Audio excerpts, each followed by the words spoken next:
देखिए बच्चों, ये बायोमॉलिक्यूल्स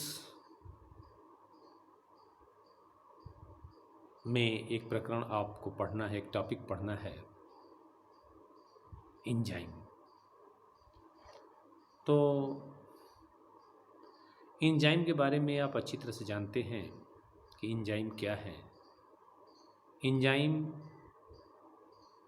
मोस्टली प्रोटीन के बने होते हैं और इन्हें हम नॉर्मल एंजाइम कहते हैं। कुछ एंजाइम में दूसरे पार्ट्स भी लगे रहते हैं, कुछ प्रोस्थेटिक लगे रहते हैं, कुछ कोएंजाइम भी जुड़े रहते हैं, कुछ में इनऑर्गेनिक मेटेलिक आयन भी जुड़े रहते हैं। तो उन्हें हम कॉम्प्लेक्स एंजाइम कहते हैं, सामान्य एंजाइम नहीं कहते। लेकिन फ़िलहाल जनरली एंजाइम्स जो है प्रोटीन के ही बने होते हैं जो हमारे लिविंग सिस्टम में काम करते हैं।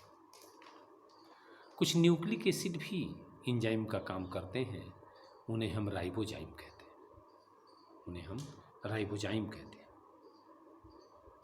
हमें ये देखना है कि एंजाइम कितना एक्टिव है, प्रभावशाली है, ये उसके स्ट्रक्चर पर निर्भर करता है। क्योंकि प्रोटीन के स्ट्रक्चर को आपने पढ़ चुका है। प्राइमरी स्ट्रक्चर लाइनियर बेसिस पर होता है, जो अमीनो एसिड की एक श्रृंखला होती है। सेकेंडरी स्ट्रक्चर में क्वाइलिंग होती है और टर्शियरी स्ट्रक्चर में ये ग्लोबुलर स्ट्रक्चर बनाते हैं, 3 डायमेंशनल। तो जो टर्शियरी स्ट्रक्चर के प्रोटीन के बने हुए एंजाइम्स होते हैं, ये काफ़ी, इनका जो एक्टिवेशन पावर है अधिक होता है, कैटलिसिस पावर इनका अधिक होता है, क्योंकि इनके अंदर छोटे छोटे तमाम दरार पाए जाते हैं, क्रैक्स पाए जाते हैं, और जिन क्रैक्स को हम एक्टिव साइट कहते हैं। और इस एक्टिव साइट में तमाम प्रकार के जो सबस्ट्रेट होते हैं वो आकर के फिट हो जाते हैं, और वो फिट होने के बाद उसमें कुछ ऐसे इंटरनल बॉन्ड का ब्रेकिंग और मेकिंग होता है, परिणाम स्वरूप ये प्रोडक्ट पैदा करते हैं। तो ऐसी स्थिति में अगर हम ये देखें तो आपको ये एक्टिव साइट का जो मैंने चर्चा किया, ये ग्लोबुलर स्ट्रक्चर के प्रोटीन एंजाइम्स में पाए जाते हैं। देखिए, एक चीज़ और आपको जानना है कि एंजाइम्स जो होते हैं वो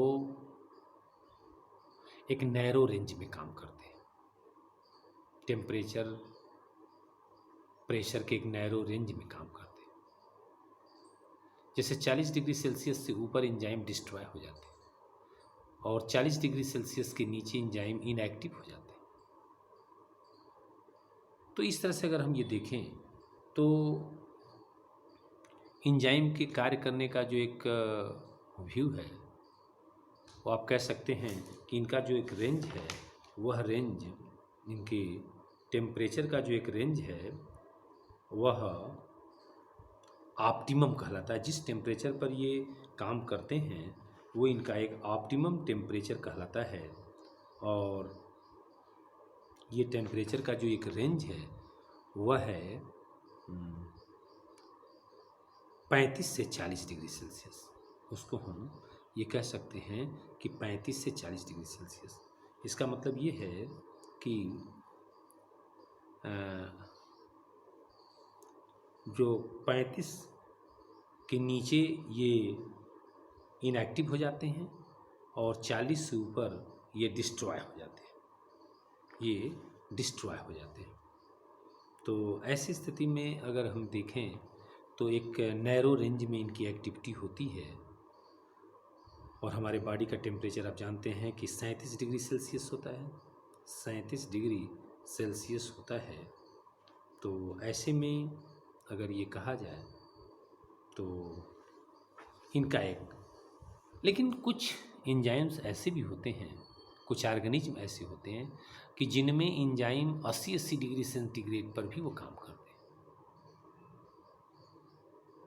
उन्हें थर्मोफिलिक ऑर्गेनिज्म कहते हैं, जो गर्म झरनों में पाए जाते हैं, बैक्टीरियंस हैं, उनमें भी एंजाइम्स काम करते हैं।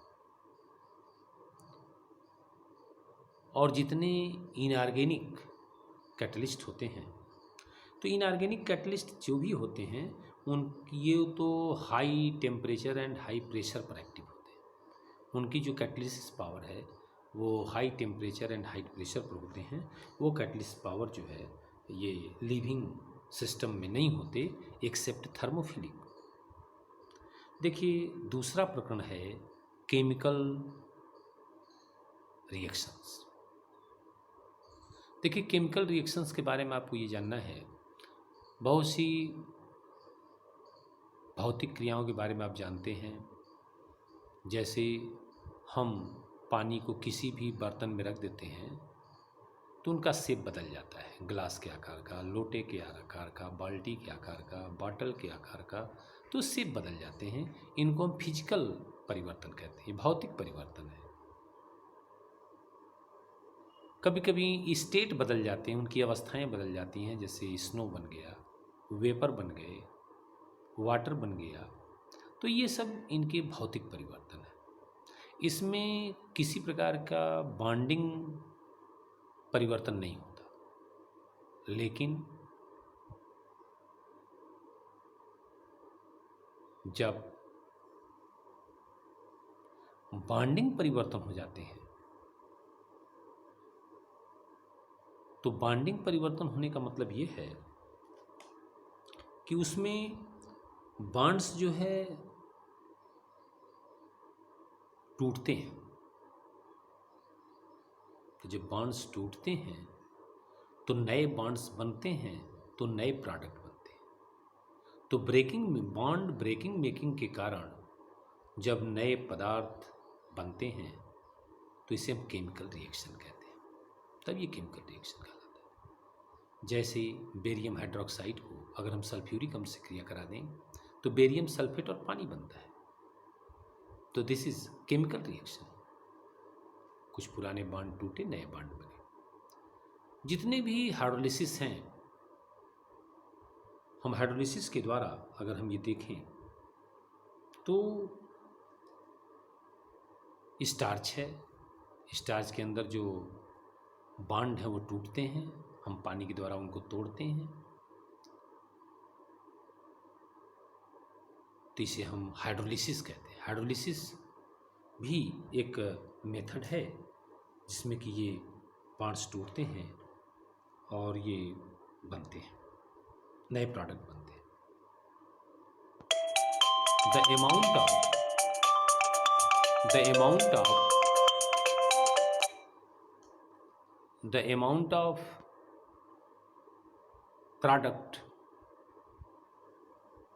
the amount of product per unit time जो फार्म होता है, the amount of product farmed per unit time is known as rate of reaction। उसको हम क्रिया की दर कहते हैं। अब क्रिया के बारे में अगर हम देखें तो 10 डिग्री सेंटीग्रेड को अगर हम कम या अधिक कर दें तो कम करने पर जो अपक्रिया की दर है आधी हो जाती है, और अधिक कर देने पर 10 डिग्री सेंटीग्रेड अपक्रिया की दर जो है दुगनी हो जाती है। अगर हम एक सिंपली कार्बन डाइऑक्साइड को हम जल में अगर देखें तो आरबीसी के अंदर ये कार्बन डाइऑक्साइड जल से मिल करके कार्बोनिक एसिड बनाता है, और कार्बोनिक एनहाइड्रेज एंजाइम वहाँ एक्टिव होता है, स्टिमुलेट करता है कार्बोनिक एनहाइड्रेज। यहाँ पर हमें ये जानना होगा कि जो कार्बोनिक एनहाइड्रेज है ये एंजाइम इस दर को काफ़ी बढ़ा देता है। अगर इस एंजाइम का प्रयोग न किया जाए तो 1 घंटे में 200 मोल ही कार्बोनिक एसिड के बन पाते हैं, लेकिन अगर ये एंजाइम का हम यूज कर दें तो 6 लाख 1 सेकेंड में बन जाते हैं। तो इस प्रकार से ये एंजाइम की ये एक्टिविटी है। अब हम थोड़ा सा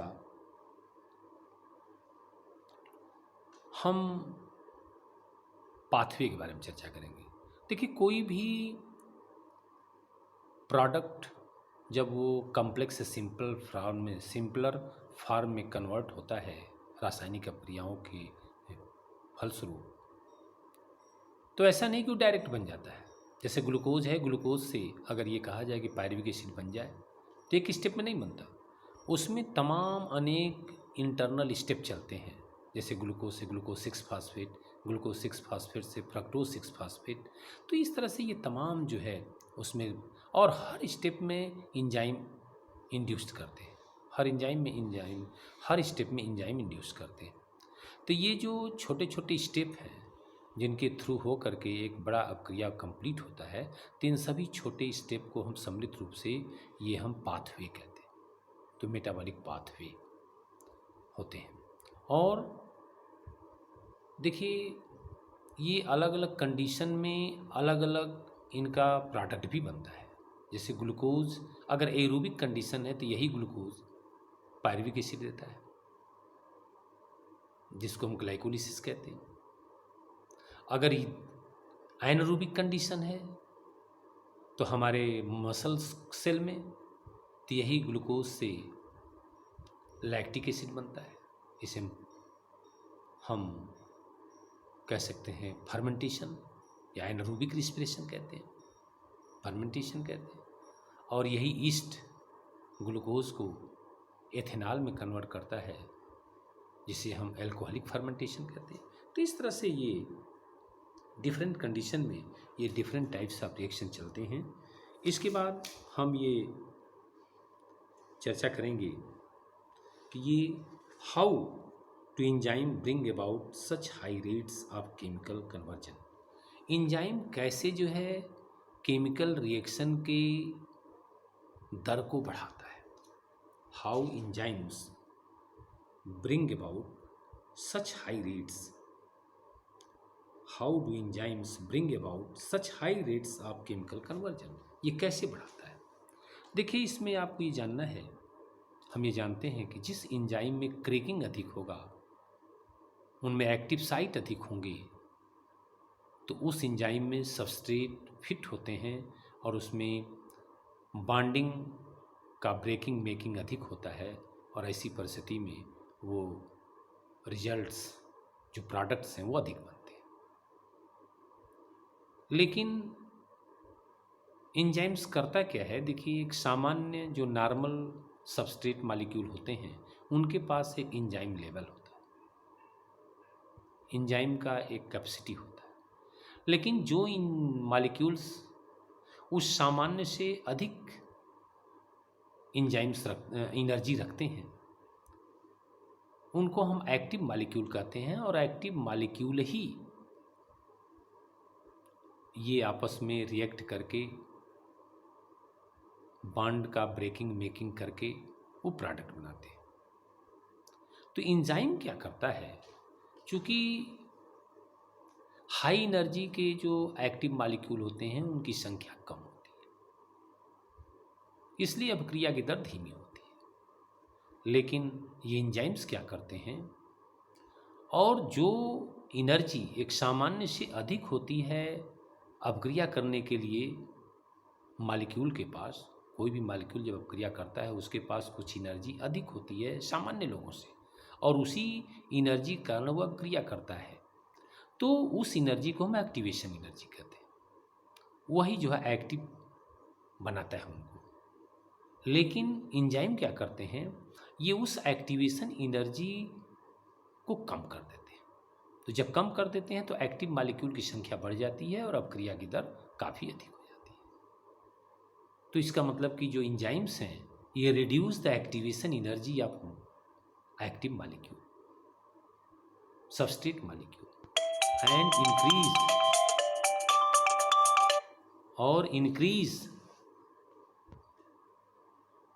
इंक्रीज द रिएक्शन रेट।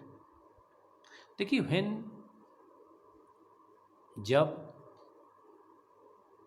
कोई भी अभिक्रिया होती है, अगर प्रोडक्ट का एनर्जी सबस्ट्रेट से अधिक होता है तो ये एक्सोथर्मिक रिएक्शन कहलाते हैं, और जब प्रोडक्ट की एनर्जी सबस्ट्रेट से कम होती है तो इसे हम इंडोथर्मिक रिएक्शन कहते हैं।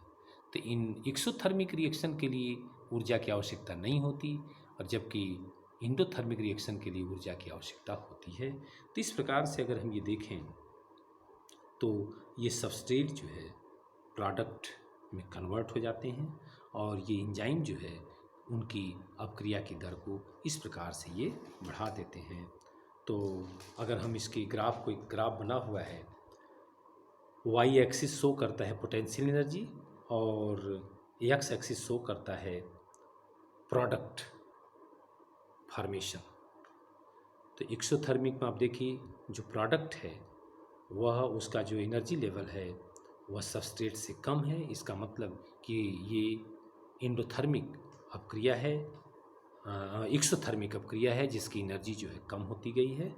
तो इससे आप ये देख करके ये समझ लेंगे कि एंजाइम कैसे जो है वह एनर्जी को, अपक्रिया की दर को बढ़ाता है। इसके बाद अब एक प्रकरण और है, उसको हम अगले वीडियो में समाप्त कर देंगे इस चैप्टर को। धन्यवाद।